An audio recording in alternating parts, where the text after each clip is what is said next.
Assalamualaikum warahmatullahi wabarakatuh. Kami dari kelompok Semikolon ingin mempresentasikan proyek akhir kami yang berjudul Breast Cancer Detection atau BCD.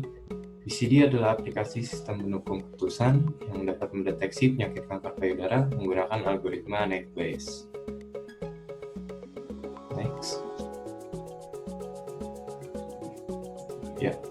Konten dari presentasi yang akan kami sampaikan hari ini adalah yang pertama, ada penjelasan tentang judul dan latar belakang, mengapa kami mengambil judul ini, lalu ada tim dan tugas masing-masing anggota tim, teknologi yang digunakan termasuk tools, metodologi yang digunakan termasuk di dalamnya diagram sistem dan arsitektur, lalu ada laporan pelaksanaan koordinasi masing-masing anggota, yang keenam ada hasil proyek, yaitu mock-up design application, yang terakhir ada evaluasi proyek.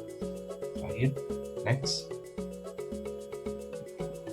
Ya, sebelumnya perkenalkan tim Semikolon. Yang pertama ada Rifki Aulia, NPM 2017-127, ada Himsa Imananda, NPM 2017-156, ada Cesario Ditya Pratama Putra, NPM 2017-164. Next. Penjelasan tentang judul dan latar belakang mengapa mengambil judul ini, yaitu aplikasi sistem pendukung keputusan deteksi penyakit kanker payudara menggunakan algoritma Naive Bayes atau yang dinamakan BCD. Kenapa kami memilih judul ini? Karena kanker merupakan salah satu penyakit mematikan. Pada tahun 2012, IARC mencatat 14 juta jiwa lebih terkena kanker dan 8,2 juta jiwa meninggal.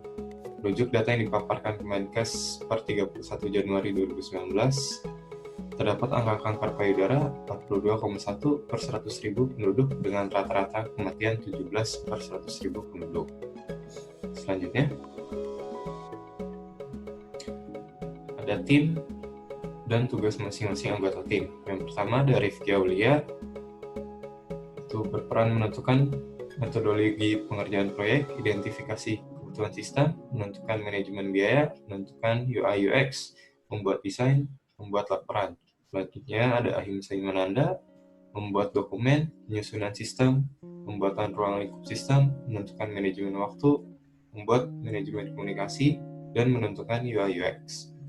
Yang terakhir ada Cesario, bertugas mendokumentasikan kegiatan selama proses pengerjaan berlangsung, membuat arsitektur sistem, mendesain sistem, menentukan UI UX, dan membuat desain mock-up.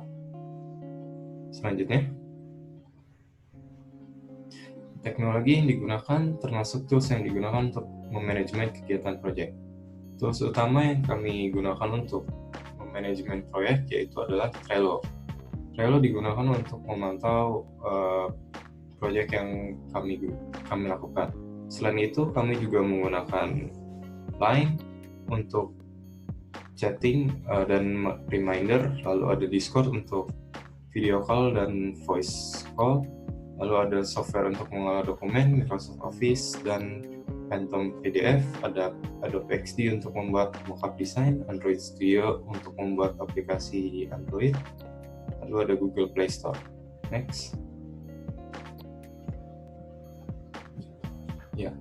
Tool yang utama yang kami gunakan yaitu adalah Trello. Trello adalah aplikasi pembuatan daftar gaya card-based atau kartu berbasis web yang merupakan anak perusahaan dari Atlassian, awalnya dibuat oleh Vokrik pada tahun 2011. Itu aja singkat dari Trello. Selanjutnya, yang pertama keunggulan Trello bisa dilihat di screenshot di depan. Yang pertama, kita dapat membuat to-do list dengan tampilan card dan board. Lalu bisa kita buat atur jadwal pengingat, bisa melihat notifikasi, lalu ada color blind mode. Selanjutnya, kita juga dapat menambah partisipan. Di kelompok kami, kita punya 3 partisipan, lalu ada jadwal yang akan dikerjakan, lalu dapat melihat jadwal yang sedang dikerjakan, kita juga dapat menambah list baru. Selanjutnya, Agile Board. Agile Board adalah disediakan oleh aplikasi Trello. Kita menggunakan Agile Board karena metodologi miliknya manajemen proyek kita adalah menggunakan metodologi Agile. Selanjutnya adalah metodologi yang akan dijelaskan oleh Cesario. Ya, dalam proyek ini, metodologi pengembangan yang kami gunakan adalah Agile Development Method, yaitu sekelompok metodologi pengembangan perangkat lunak yang dasar pada prinsip-prinsip yang sama, yaitu pengembangan sistem jangka pendek yang memerlukan adaptasi cepat dari pengembang terhadap perubahan dalam bentuk apapun. Jadi semuanya itu dicatat dan terlihat perkembangannya. Nah, ada beberapa langkah dalam Agile Development Method. Yang pertama ada perencanaan, yang kedua implementasi, ketiga tes perangkat lunak, keempat dokumentasi, 5 deployment, dan yang terakhir pemeliharaan.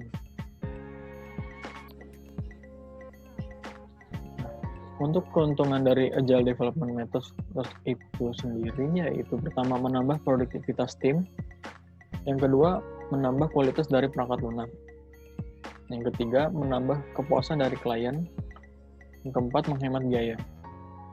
Nah, dalam Agile Software Deployment, interaksi dan personel lebih penting daripada proses dan alat. Software yang berfungsi lebih penting daripada dokumentasi yang lengkap. Kolaborasi dengan klien lebih penting daripada negosiasi kontrak, dan sikap tanggap terhadap perubahan lebih penting daripada mengikuti rencana.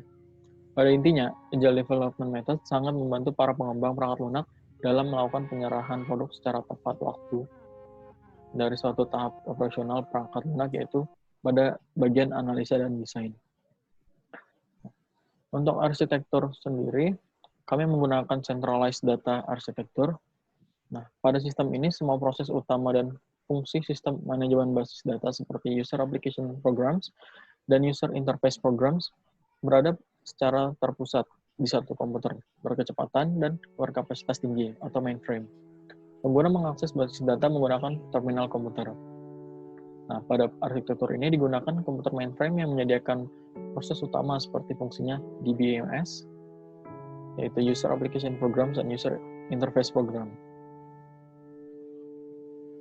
Nah, untuk gambaran dari Centralized Data Architecture seperti ini, kami menggunakannya karena ada beberapa keunggulan.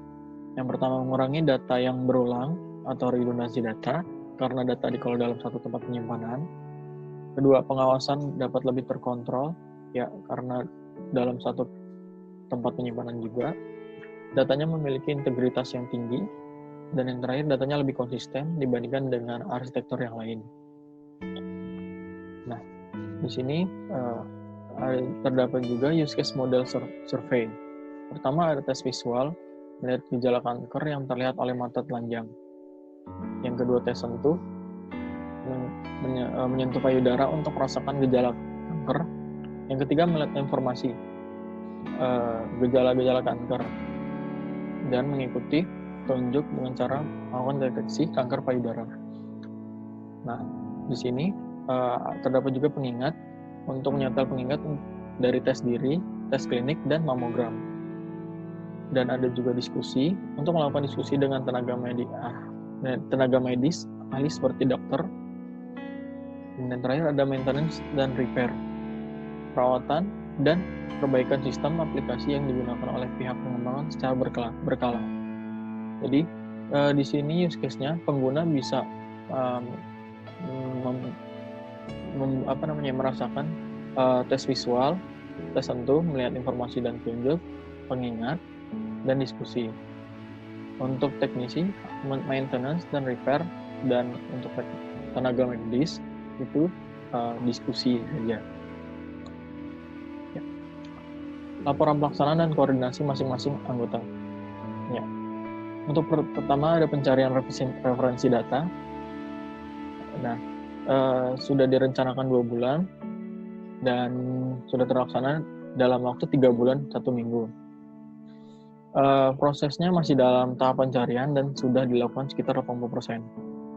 Outputnya, data tersebut akan digunakan dalam pemrosesan sistem pendukung keputusan menggunakan algoritma naive Bayes. Yang Yang kedua, pembuatan desain UI atau UX aplikasi. Nah, direncanakannya 2 minggu dan selesainya juga 2 minggu. Progresnya sudah dilakukan. Yang output kreatifnya desain aplikasi yang simple, mudah dipelajari, user friendly, dan sesuai dengan fungsionalitas yang diharapkan dengan syarat bahwa pengguna terbiasa menggunakan smartphone dan dapat melakukan tes visual ataupun tes sentuh. Penerapan fungsi pada aplikasi direncanakannya dalam waktu 2 minggu dan sudah direncanakan 1 minggu. Progresnya sedang tahap penyempurnaan. Hasilnya menghasilkan aplikasi yang memiliki fungsi mengklasifikasikan kanker payudara berdasarkan inputan hasil pendeteksian gejala-gejala yang dilakukan dengan cara tes visual ataupun tes sentuh. Untuk peluncuran aplikasi tahap awal atau alpha beta direncanakan 2 minggu dan belum dikerjakan. Progresnya menunggu prototipe aplikasi berupa data, desain, dan fungsi sudah selesai atau dapat dijalankan. Untuk finishing project direncanakannya 2 minggu tapi belum dilakukan pengerjaan karena menunggu prototipe aplikasi diluncurkan dan mendapatkan feedback dari pengguna. Ya, setelah ini ada mockup design yang akan dijelaskan dari saudara kita Rifki Aulia. Oke, di sini ada mockup design yang pertama. Mockup design yang pertama adalah splash screen ketika kita memasuki aplikasi. Nah, ini ada logo aplikasi sebelum kita memasuki aplikasi. Next. Nah, ini ketika kita setelah melewati splash screen, kita akan memasuki menu sign in. Kemudian ada selanjutnya. Nah, ada juga untuk kalau misalnya lupa password, forget password, ya, untuk mereset password. Oke, next. Kemudian ada menu sign up, yaitu untuk mendaftarkan diri pada aplikasi ini. Untuk mengisi nama, email, mobile number, password, dan juga untuk mengkonfirmasi password. Oke, selanjutnya.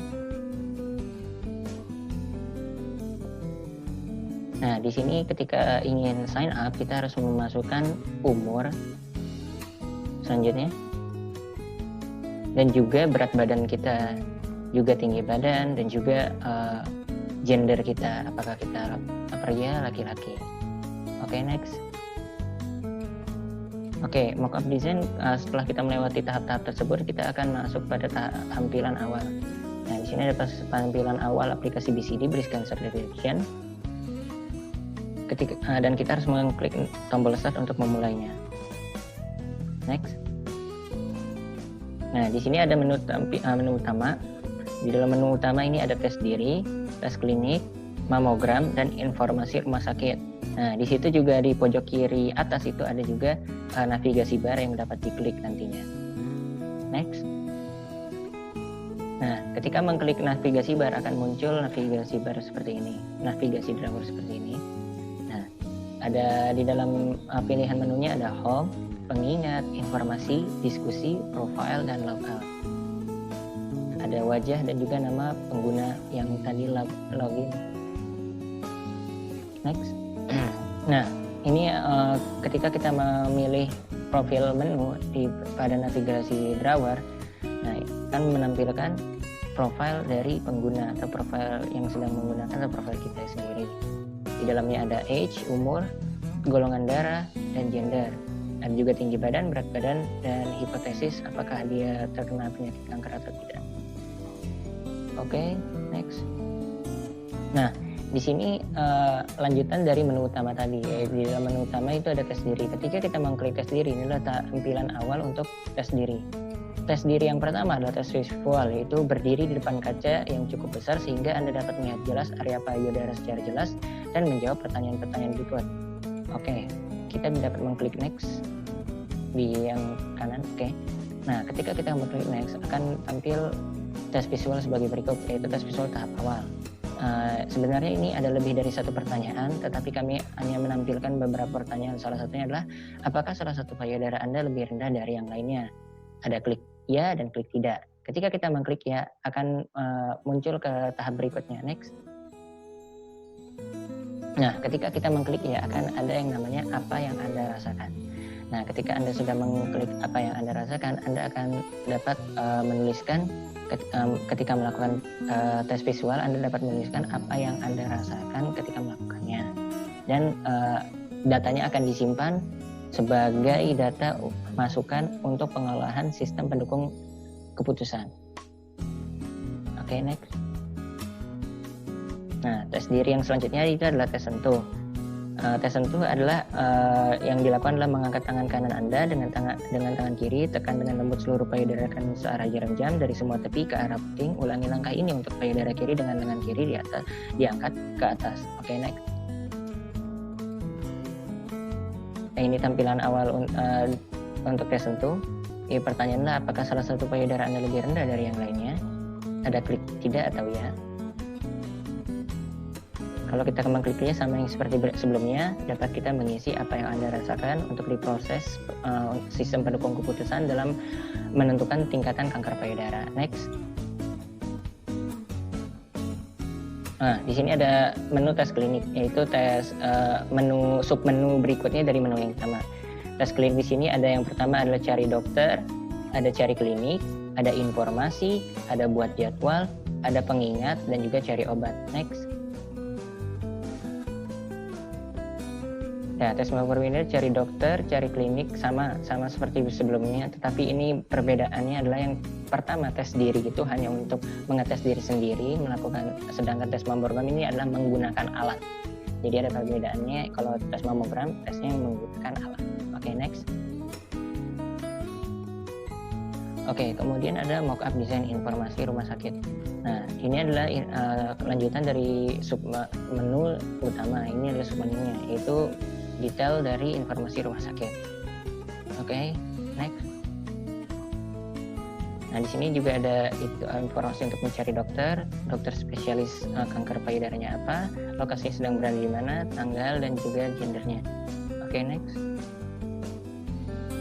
Nah, ini adalah lanjutan dari cari dokter. Kita dapat memilih dokter-dokter dan juga diberi keterangan di mana mereka sedang melakukan praktek, tingkat favorit, dan juga jarak dari kita ke mereka. Oke, next. Nah, ini adalah review para dokter yang bisa di-input oleh para user. Oke, next. Nah, ini adalah ketika kita mengklik dokter yang kita inginkan dan muncullah detail dokter ini, informasi dari dokter. Ada foto, ada jarak, ada lokasi, ada tempat bekerja, ada informasi personal, nomor telepon, dan juga tingkat review. Kita juga bisa book appointment, yaitu membuat jadwal atau janji. Oke, next. Nah, di sini ada profil dokternya. Oke, next. Nah, ini detail alamat dari dokter tersebut, di mana dokter tersebut bekerja. Bisa kita telepon atau menentukan arah mapnya atau jarak mapnya. Next. Nah, ini adalah map ketika kita mengklik untuk melihat jarak antara kita dengan dokter di mana tempat dokter tersebut praktek. Oke, next. Nah, ini ketika kita mengklik tombol untuk menelpon sang dokter. Next. Nah, ini ketika kita mengklik book appointment atau membuat janji. Nah, dalam membuat janji kita bisa memilih rumah sakit, kita dapat memilih dokter yang kita inginkan, dan juga kita dapat mencantumkan keluhan kita. Oke, next. Nah, di sini adalah untuk membuat janji, kita menentukan tanggal. Next. Kita menentukan jam untuk janji tersebut. Oke, next. Nah, ini adalah detail janji yang telah kita buat. Ada nama dokternya, tempat, dan lain-lain. Oke, yang selanjutnya ini adalah buat jadwal. Berbeda dari yang tadi, kalau buat jadwal ini disertai notifikasi. Sedangkan yang sebelumnya itu hanya kita membuat appointment dengan sang dokter. Kalau yang ini kita membuat jadwal sendiri untuk cek kesehatan rutin atau hal lain-lainnya. Oke, next. Oke, yang untuk ini untuk cari obat dari itu lanjutan dari submenu. Untuk memilih obat-obat yang terkait dengan penyakit kanker payudara. Contohnya ada Zirsak dan Tipogel. Next. Oke, ini adalah summary. Jadi evaluasi dari aplikasi kami adalah desain mockup aplikasi telah dibuat, tetapi penerapan fungsi pengelolaan sistem pendukung keputusan belum. Nah, kekurangan lainnya adalah kami kekurangan sumber daya dan referensi sehingga terhambatnya fungsi pengelolaan sistem pendukung keputusan. Nah, desain gambar dari kanker payudara terlihat kurang menonjol dikarenakan hal-hal yang sensitif dan kurang berkenan. Oke, sekian dari kami. Ya, cukup sekian presentasi proyek akhir dari kami. Kurang lebihnya mohon maaf. Wassalamualaikum warahmatullahi wabarakatuh. Waalaikumsalam warahmatullahi wabarakatuh.